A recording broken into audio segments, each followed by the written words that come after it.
Deutéronome 5, 33. Je vais vous donner le temps de chercher ça. Deutéronome 5, on est toujours dans les premiers livres de la Bible. Regardez, on est ici dans le contexte des Juifs qui n'ont pas encore pris la possession de la terre promise. Et ici, dans ce texte, Moïse, avant de mourir, il va donner la loi encore, il va préciser des choses au peuple juif. Et ici, j'ai vu quelque chose de merveilleux l'autre jour et j'ai voulu partager ça avec vous. Deutéronome 5, 33 dit ceci. Vous suivrez entièrement la voie que l'Éternel, votre Dieu, vous a prescrite, afin que vous viviez et que vous soyez heureux, afin que vous prolongiez vos jours dans le pays dont vous aurez la possession. Alors, ici, dans ce texte, nous avons le fait que Dieu, à travers Moïse, il est en train de transmettre des choses au peuple juif. Et qu'est-ce qu'il dit? Il dit, vous suivrez entièrement la voie que l'Éternel, votre Dieu, vous a prescrite. On a l'habitude d'entendre des choses comme ça dans la parole de Dieu. Parce qu'on dit souvent qu'en tant que chrétien, nous avons la responsabilité, et on pourrait même dire le privilège de vivre pour Dieu, de faire ce que Dieu veut. Mais ce qui est intéressant dans ce texte, regardez encore, il dit, vous suivrez entièrement la voie que l'Éternel, votre Dieu, vous a prescrite. Mais deux fois, il dit afin que. Quand on voit afin que dans la Bible, on parle du pourquoi. Ou parfois on voit afin que et on voit aussi qu'il dit c'est pourquoi. C'est-à-dire quoi? Il est en train d'expliquer la raison pour laquelle il dit de faire une chose. Et notre étude, petite étude ce soir parle de ça. Regardez ce qu'il dit. Il est vrai que Dieu nous demande, ou que Dieu demande plutôt aux Juifs de suivre entièrement sa voie. Alors, c'est-à-dire que Dieu demande ici aux Juifs de faire comme il veut. Et il ne dit pas de le faire à moitié, mais entièrement. Et on peut dire ça chaque semaine. Et on sait qu'on devrait faire ça. Mais le problème, parfois, est bien de le faire. Mais si vous êtes comme moi, vous aimez savoir pourquoi. Si l'État, ou l'Église, ou n'importe qui, ça peut être notre employeur, nous disent de faire quelque chose, parfois on peut tout simplement le faire. Mais d'autres fois, on aime bien savoir pourquoi. Pourquoi est-ce qu'on me demande de faire cette chose? Cette chose peut-être bizarre, ou cette chose qui n'est pas normale peut-être d'après nous. Et ici dans la Bible, Dieu, heureusement, il nous donne des raisons. Il dit, vous suivrez entièrement la voie que l'Éternel, votre Dieu, vous a prescrite. Alors, mais pourquoi? Pourquoi est-ce que Dieu demande aux Juifs dans notre texte, Deutéronome 5.33, pourquoi est-ce qu'il demande aux Juifs de faire sa volonté entièrement? Pourquoi obéir Dieu?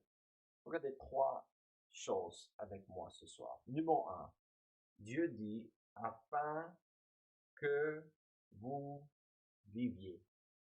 La première chose, ou la première raison pour laquelle Dieu voulait que les Juifs fassent sa volonté entièrement, était pour qu'ils puissent vivre. Alors, est-ce que vous pouvez vivre et ne pas suivre entièrement le chemin de Dieu? La réponse est oui. Mais je pense qu'ici dans notre texte, on ne parle pas de vivre littéralement. Ça peut être une application. Mais il est en train de dire ici quoi? Que si vous faites la volonté de Dieu, c'est à ce moment-là que vous découvrez ce que c'est de vivre. C'est à ce moment-là que vous découvrez, que vous allez découvrir ce que c'est de vivre. On a déjà parlé de ça dans d'autres études, mais cette idée que Dieu est notre créateur, comme la Bible dit en Genèse et dans d'autres textes, que Jésus-Christ est celui qui était au commencement avec Dieu et qu'il était Dieu et que c'est par lui que toutes choses ont été créées, ben, cette idée nous aide à comprendre que si c'est bien lui qui nous a créés, c'est bien lui qui sait comment nous devrions vivre. Cela ne veut pas dire que Dieu nous force de faire sa volonté, mais cela veut dire que lui, il sait ce qui est mieux pour nous. Et dans notre texte, quand il dit afin que vous viviez, Dieu est en train de parler de cette idée que si nous faisons sa volonté, c'est à ce moment-là qu'on remplit son but pour nous et pour notre vie. Alors, la deuxième chose qu'on voit, il dit afin que vous viviez d'abord, mais afin que vous soyez heureux. Numéro 2, pour être heureux. Afin que vous soyez heureux. Alors, première raison, pourquoi est-ce que je dois vivre ou faire la volonté de Dieu? Ou peut-être les Juifs ici dans ce texte se demandaient, mais pourquoi est-ce que pourquoi est-ce que nous devrions faire la volonté de Dieu? Bah, tout simplement, Dieu dit, pour vivre, pour avoir une bonne vie, une vie comme moi je vous ai créé d'avoir. Mais la deuxième chose qu'il dit est que vous soyez heureux. Peut-être ça c'est le plus étonnant dans ce texte. Parce que certains pensent que Dieu ne veut pas qu'ils soient heureux. Bon, si être heureux pour vous est de vivre dans le péché, non. Dieu ne veut pas que vous soyez heureux comme ça. Mais si c'est d'après sa façon de faire les choses, oui. Qu'est-ce que je veux dire par cela? Ben, Dieu veut que nous vivions pour lui. Et il veut que nous soyons heureux. Mais je pense que nous essayons d'être heureux sans vivre pour Dieu. Et ça, c'est le problème. En fait, on voit ici dans ce texte que vraiment la vraie vie est de vivre pour Dieu, de faire ce que Dieu dit. Ça, c'est ce qu'on a vu numéro 1. Mais numéro 2 dit que le bonheur vient en Jésus-Christ. Le bonheur vient en Dieu, en suivant la volonté de Dieu. Ça veut dire que vous pouvez être très, très riche et avoir plein de choses et ne jamais avoir un bonheur qui dure. On le voit très souvent.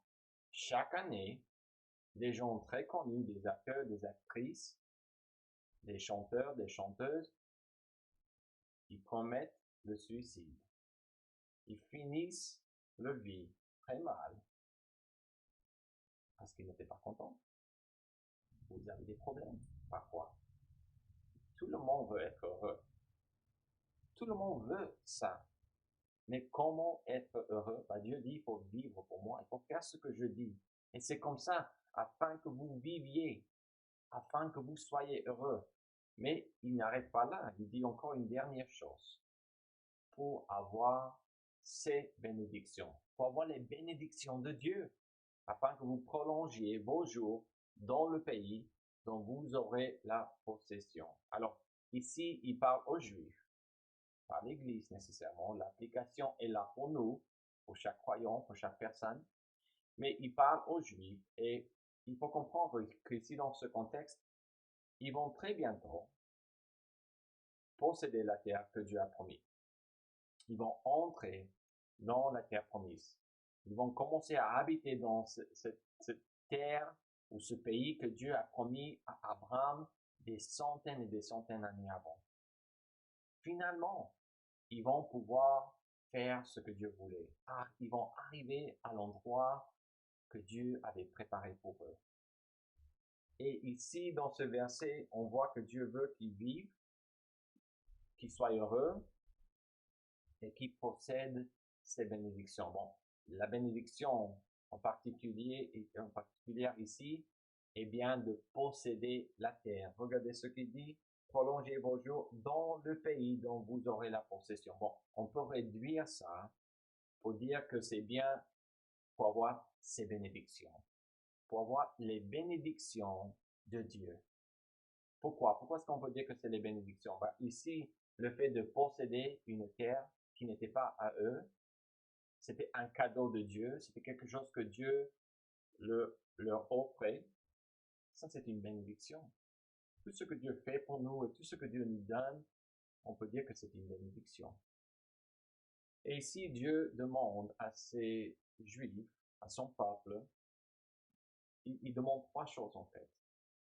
Il demande qu'ils vivent pour lui. Pourquoi? Pour trois raisons. Afin qu'ils vivent, qu'ils soient heureux et qu'ils aient ses bénédictions. Quelle est la conclusion? La conclusion est bien que Dieu sait, il sait ce qui est le mieux pour le monde. Il sait exactement ce qu'il vous faut en tant que personne. Peu importe où vous êtes ou ce que vous faites, Dieu a un plan pour votre vie. Et c'est seulement lui qui sait ce qui est mieux pour chacun de nous. Et ça, c'est la conclusion, en fait. Et on voit qu'une application à ce message, parce que évidemment, ce texte a été écrit pour les Juifs, mais une application pour nous est que tout comme les Juifs, Dieu veut la vie, le bonheur et plein de bénédictions pour nous. Dieu veut nous bénir. Nous chantons une chanson à l'église, je veux vous bénir tous. Ma douce voix l'entendez-vous? Je veux vous bénir tous. C'est une chanson qui est écrite du point de vue de Dieu, que Dieu veut tellement nous bénir. Et ça, c'est la réalité que nous voyons dans ce texte quand il parle aux Juifs par l'intermédiaire de Moïse. Et c'est un encouragement et c'est une grande bénédiction d'avoir un Dieu qui veut que nous vivions, que nous soyons heureux et que nous ayons de ces bénédictions. Ça, c'est un grand privilège. La question pour finir, sommes-nous dans une bonne position pour recevoir ce que Dieu veut nous donner? Sommes-nous dans une bonne position? Sommes-nous là où il faut pour que Dieu puisse nous bénir? Je ne pense pas que vous pouvez vivre comme Dieu veut en cherchant à être heureux. Je ne pense pas que vous pouvez avoir vraiment les bénédictions de Dieu sans faire ce que Dieu veut. Et ce texte est un texte clé pour chacun de nous. Pourquoi? Parce qu'on découvre ici, dans ce passage, que la seule façon d'être heureux ou de vivre vraiment au maximum, d'être heureux, mais on parle d'un bonheur qui est éternel, qui ne va pas partir avec des problèmes dans cette vie. Ça, c'est un bonheur que Dieu donne. Et on parle aussi d'avoir les bénédictions de Dieu. Que Dieu, il a sa main sur moi et qu'il me bénit, il m'aide, il ouvre des portes pour moi. Au milieu des problèmes, j'ai la force pour pouvoir continuer. Je vois qu'il pourvoit mes besoins. Je vois que Dieu m'utilise. Il s'en sert de moi pour encourager d'autres personnes. Si vous voulez la bénédiction de Dieu comme ça, tout commence en suivant entièrement la voie que l'Éternel, votre Dieu, nous a prescrit. Ce que Dieu dit de faire, il faut le faire. Mais pas parce que Dieu dit de le faire tout simplement, mais parce que Dieu veut de bonnes choses pour nous. Alors, j'espère que ce texte vous a encouragé dans votre foi, dans votre marche avec Dieu, et peut-être vous a éclairé, ou peut-être vous a rappelé de pourquoi nous vivons pour le Seigneur, pourquoi nous restons fidèles à Dieu. Et la raison ou les raisons sont bien claires dans ce texte, n'est-ce pas? Prions. Père Céleste, je te remercie parce que tu es un Dieu qui nous aide. Tu es un Dieu qui a un plan pour nos vies. Tu veux que nous vivions pour toi. Tu veux que nous fassions ta volonté, pas à moitié, mais entièrement. Et ceci est très clair. On le voit dans la Bible. C'est pour cela que tu as donné tellement de commandements au peuple juif. Tu as voulu qu'ils te connaissent, mais tu as voulu aussi qu'ils sachent comment il faut vivre sur cette terre. Mais nous voyons dans la Bible, même ici dans notre contexte qu'on a vu que tu parles avec les Juifs, on le voit dans le Nouveau Testament, en Matthieu, en Marc, en Luc, dans tous les livres, que la raison que tu veux que nous vivions pour toi est parce que c'est ce qui est mieux, ou le mieux pour nous. Aide-nous à vivre pour toi et les gens de l'Église au nom de Jésus. Amen.